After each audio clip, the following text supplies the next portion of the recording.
Hello, I'm Malcolm Haslett.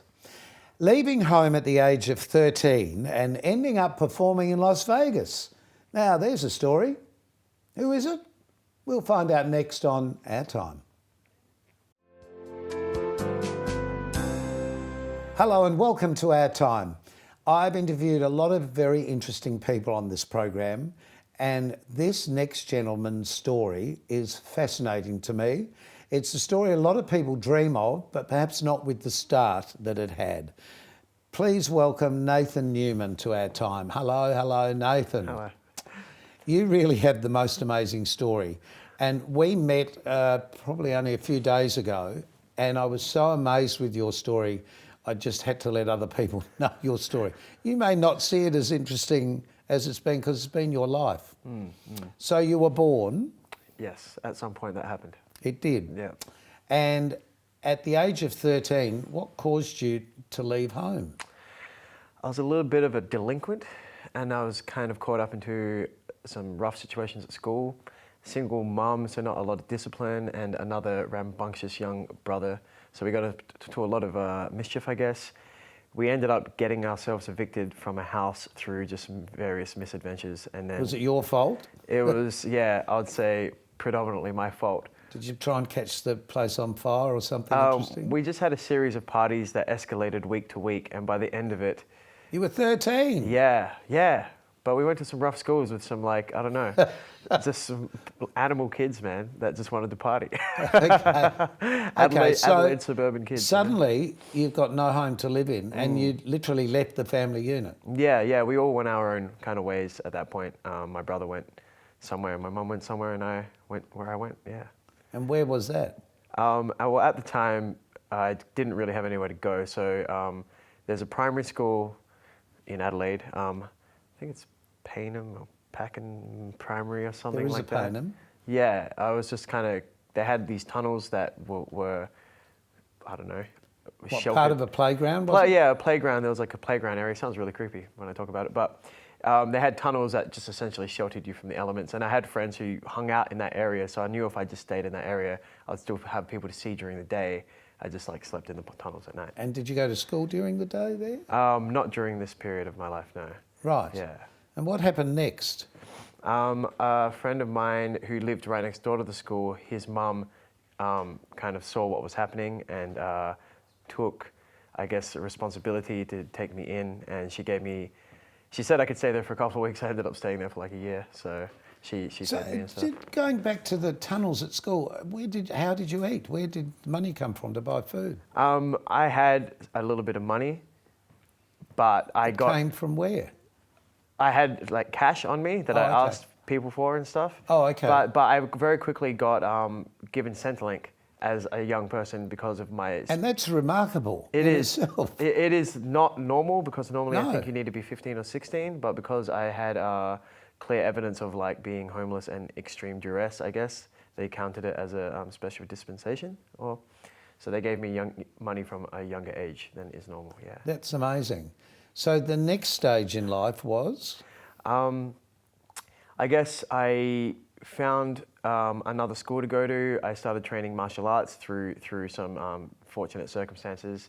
I got taken care of by a martial arts guy who saw that I was very passionate and willing and able to train, but just didn't necessarily have the infrastructure or the money. So he took it upon himself again, gesture of goodwill from strangers, to take me in and teach me for free. But he obviously saw something in you that was unique. Yes, maybe, or maybe he just pitied. He was a friend of my mum my mum was a waitress at a pub in Port Adelaide, and he was a lawyer actually that owns a law firm down there called Old Port Chambers. And so he used to go every day and listen to my mum talk about me, I guess. And then, Worrying about you, no doubt. Yeah, maybe. I don't know. But Mothers always do that. She knew that I was interested in martial arts and Japanese culture in general. I was kind of like a bit of a weeb, if you know what that is. Yeah. Interested in Japanese culture and stuff. So, yeah. Got nothing to do with your hairstyle now. No, yeah, well, actually. Just turn your head sideways, just so we know. Well, I we're picked doing up this style, ironically, Sort in Japan. I lived there for a few years, and that's when I decided to grow my hair long. And I came back to Adelaide, and it only just had started. The man bun became more and more popular around that time.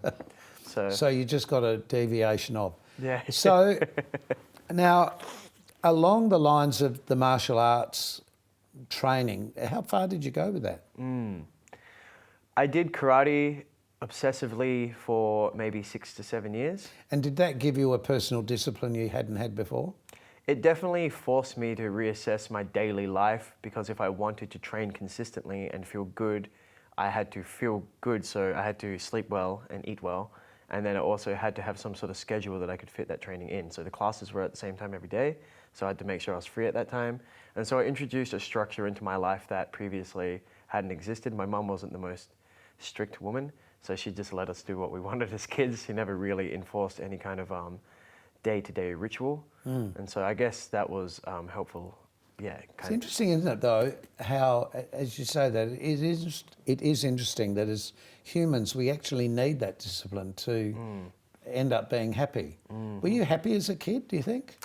I remember being probably a combination of extremely happy and extremely angry. Right. I had a lot of anger in me. I think about that a lot in my adult years, where that might have come from. I'm less angry now, but I was very angry, very, very angsty against society and people and the system. And but stuff. has the use of the energy that you had and being channeled into something specific, like a physical discipline, did that sort of curb that, do you think, or did that give an outlet for it?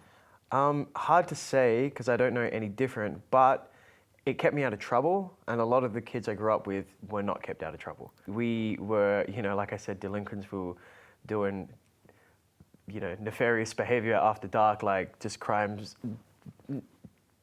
just dumb young person stuff. Yeah, I get it. We've got some shots of you actually as a young boy. Let's just have a look at those, because I think you're right in the middle there, right? Yeah. So this must have been, might have been 12 or 11. Yeah, so you just look like a normal kid without a moustache, like the big kid up the back. Yeah. And now this second shot is, of you around about the same time. I think so. Yep. Yeah. It looks like you've had a belly full of something. I think it's a baggy jumper that I picked up off the street somewhere. Oh, really? Yeah.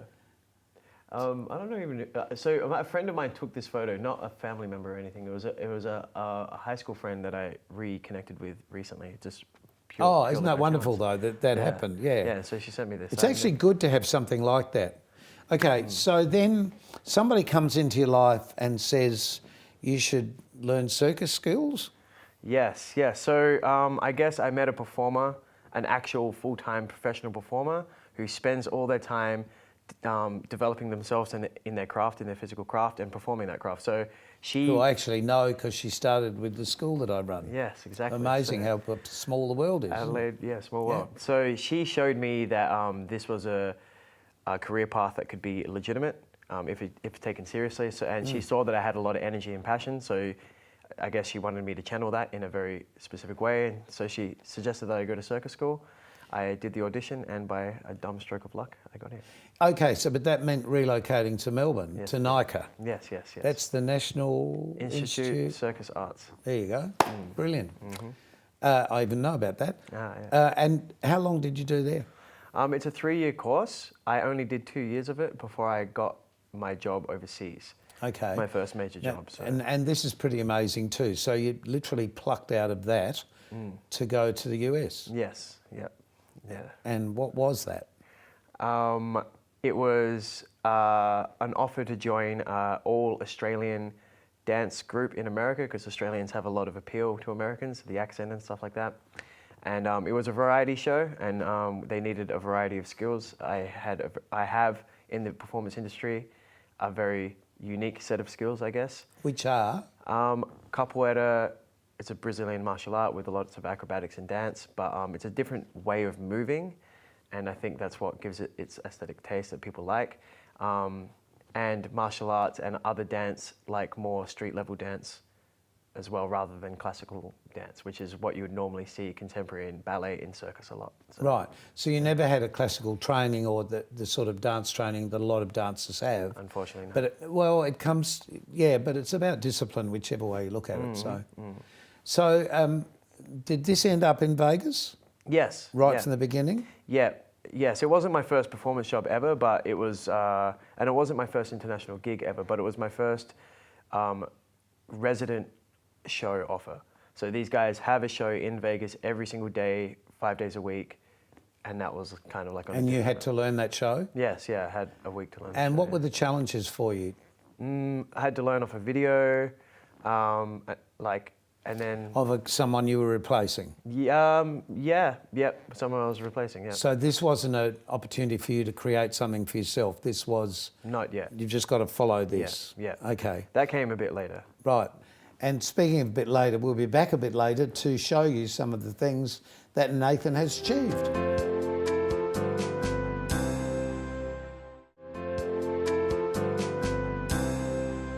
Our special guest in this program is Nathan Newman, and we're just talking about him beginning to become a performer in Las Vegas. Yes. Was that the dream of a lifetime? Because it is for so many performers. Yeah, kind of. I always just had a dream of seeing the world, honestly, and experiencing different cultures. So the performance aspect of it was There's not much to see outside of the world, really, when you think about it. Yeah, exactly. It's all here somewhere. Yeah. Oh, I thought I'd just go see the moon. Yeah. Sorry. So you ended up in Vegas. You're in a show. Mm. And how long did that go for? Well, this show was it was run by a bunch of just Aussie blokes, and as is the case, sometimes Aussie blokes can be a little bit crazy, chaotic, and disorganized. So this show was a bit disorganized, and so after about 3 or 4 months, it actually just closed suddenly and without warning. Oh. Yeah. And so my visa was, obviously I was visaed under them specifically. Oh, okay. And so I for had just that show. Yeah, I had a day to then figure out whether I wanted to stay in America or I would have to come home. So I had a day to essentially get a new job. And so, yeah. So I'm in Las Vegas and I have to find a new job. Hello. Yeah. So my first initial instinct was to go to Thunder from Down Under, which is the biggest kind of male entertainment show in Vegas. Male Review, I Male think, Review, is, yes. Yeah. They strip, Yeah. just in case you don't know. Yeah, it's accurate. We do strip. You strip on the strip. No, we don't get naked for those of No. you who want. Yeah. It's No, just, actually, because that's not a done thing in sort of mainstream America. No, it's not. Not at all. Yes, yeah. They're actually quite puritanical. Yeah. So it has to be done tastefully, but in a provocative way. Provocative way. That's it. All the words. I got all the words. Yeah, See, yeah. if you'd gone to school longer. Exactly. Oh goodness. So was that a bit of an awakening? Yeah. It was definitely the next level up. I went from doing 4 or 5 shows a week to 14 shows a week. The level of professionalism was a little bit higher again. The expectations, the contracts, it was all, just one step up. Proper job. Yeah, proper job. Physically, how demanding was that for you?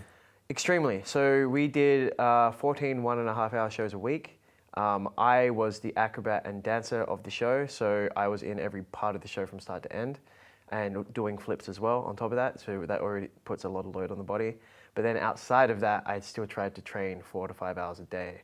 So all up. What, weights or? No, there was a circus gym where all the circus acrobats in town. Okay. Yeah, the Las Vegas Circus Center. Yes. It's a paradise of high-level athleticism. People from all around the world doing all different disciplines. It's sort of equivalent in a funny sort of way to the Olympics, isn't it? Like if there was an Olympics just for that. Yep. That's sort of the centre. Yeah. It's where all the best ones end up, and I'm not amongst that group. You know, the 1% of like the Russians and the Chinese and the Mongolians who have been doing it since the age of like Born? Born, yeah. Watching them just do their thing day in, day out, learning as much as I can. So, yeah, that's why what drew me to Vegas the most, the opportunity to learn from these people. Right. So I didn't want to give up my daily training, but that made the show very, very difficult. And then I was doing 7 hours of activity a day. And so what about injuries and just sort of muscle strain and just coping with your body? I spent most of my days in physical pain, and I definitely wore my body down. I came back feeling like a little bit older in the body, you know, just from chronic pain from the knees, doing flips on stage. I think took its toll. The public don't realise when they see these amazing human feats that they're amazingly, in a way, dangerous to the body because they shorten your ability. You wear out. Yeah, wear and tear. Yep. Which is why they. What does an old acrobat do? Sorry. Well, I've been thinking about this a lot. And in the modern day, a lot of them are becoming stuntmen. And that's what you're working towards now. It is indeed, yes. Yes, well, before we get to that, so you're in America and work is happily moving on. And then what happened? Boom, COVID. Just like that. Saturday show finished. We walked out to sign, like we have a meet and greet after the show. We sign whatever, we take photos. And our managers just came out and said, it looks like this is our last show until further notice. Just sit tight, we'll be in contact. And then because of Trump saying that the COVID was going to be good in a week, like every week he was like, oh, just one more week. And so our boss was like, just one more week. And we were like, just one more week? And then a year passed. So, So what were you doing? I was having the time of my life because for the first time in American history, they gave people welfare. Oh, so of course. I was caught up in that wave. Of course. And I was just training every single day, doing what I love with the people I love to hang out with, learning as many things as I could, getting paid for it. And eventually that well ran dry, unfortunately. So I had to reassess. And visa-wise, was that difficult to keep working? No, we weren't working because of COVID. Well, no. Yeah. But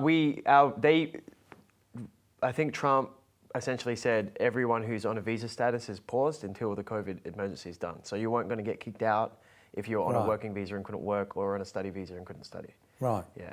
So it all came to an end. Yes. And then? I decided to come back to Australia, but tickets to Australia were $20,000 one way. Really? Now, see, we haven't really heard a lot about this. This is your experience of coming home. Yes.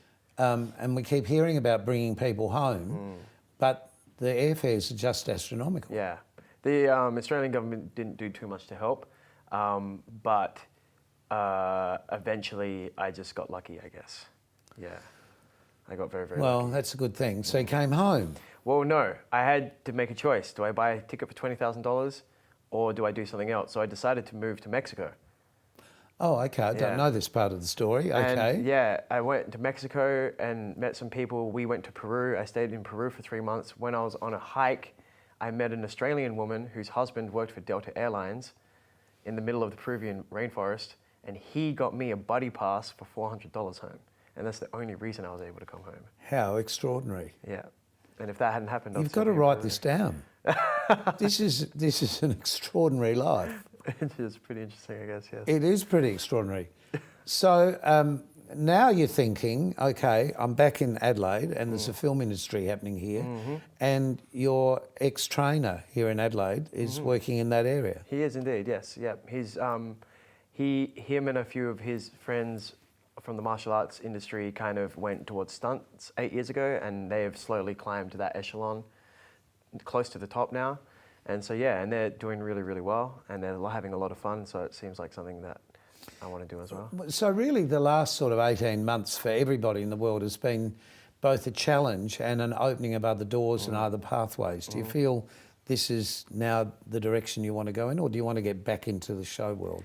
I love performing live, but I don't need to ever do 14 shows a week again. No, we haven't shown the photos of you in Vegas. Oh, okay. We need to have a look at them because they're fascinating. This one particular, what's that hotel? That's the Bellagio. Bellagio, I thought it was. And it's right in the middle of the Strip, and so normally this would be extremely illegal to do, but COVID had just hit, and there was no one on the Strip.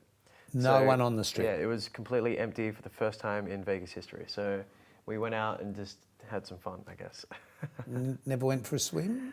No, you wouldn't want to get into Another shot, yes. Well, usually the fountains are there, blasting away. Yeah. And that's, the Cosmo in the background. Now, also, you've... here's another one. Oh, on your head. Yeah, Flamingo. All cool hotels. Amazing. Absolutely amazing.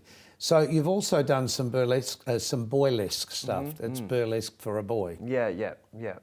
Is that interesting? It is. Because it's not, it's, how can I describe this in my terminology?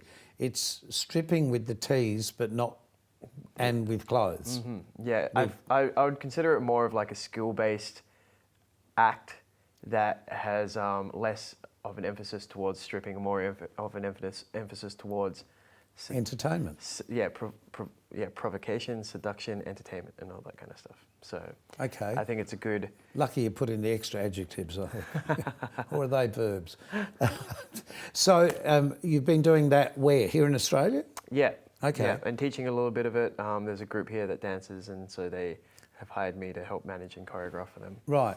And you're also teaching acro. Yeah, I teach acrobatics, I teach handstands, I teach a bit of yoga, yeah, and I teach capoeira, yes. So this is all something that's come out of a 13-year-old boy with no plan in life whatsoever. Look what's happened to you. Yeah, this is definitely the result of no planning, correct. But isn't it interesting how life can lead you if you know when to say yes, I think. And particularly if you've got all that energy, how do you use it and really earn a living out of it? When you look back on your life, would you live it all again the same, or would you change something? I would do things, yeah, just subtle things, subtly different, just make things move more smoothly. But overall, yeah, I think back and I enjoy my experiences. Yeah, I think they're important. I think they've made me the man I've become. Not saying that I'm the best person I could be, but I'm definitely the best person I can be right now. So. But that's a life journey, don't you think? Yes, maybe. So what do you want to do when you grow up? Ideally, chill. No, you'd be bored. After such an exciting life, Yes, you'd be bored. Maybe. Is that what it's been though? Has it been an exciting life for you so Yes, far? exciting. But you know, with that excitement comes a lot of anxiety and stress. Living in chaos. Chaos is kind of like my environment that I've grown up in throughout my life. And yeah, it's very exciting for sure, but it is also sometimes very stressful. It's finding peace. Yeah, finding peace. So being back here in Adelaide with the Film Corporation starting to churn out Hollywood movies as well, I know you've already sort of started to look in that field. So this is an opportunity to tell that camera over there how good you are. Look, if you need someone to take some hits, I'm here. I'm a man for hire. On film. Man for hire. Take some hits, eh? Yeah. You've got to learn all that faking stuff. Exactly. We'll be back to just have a final chat with Nathan in just a tick.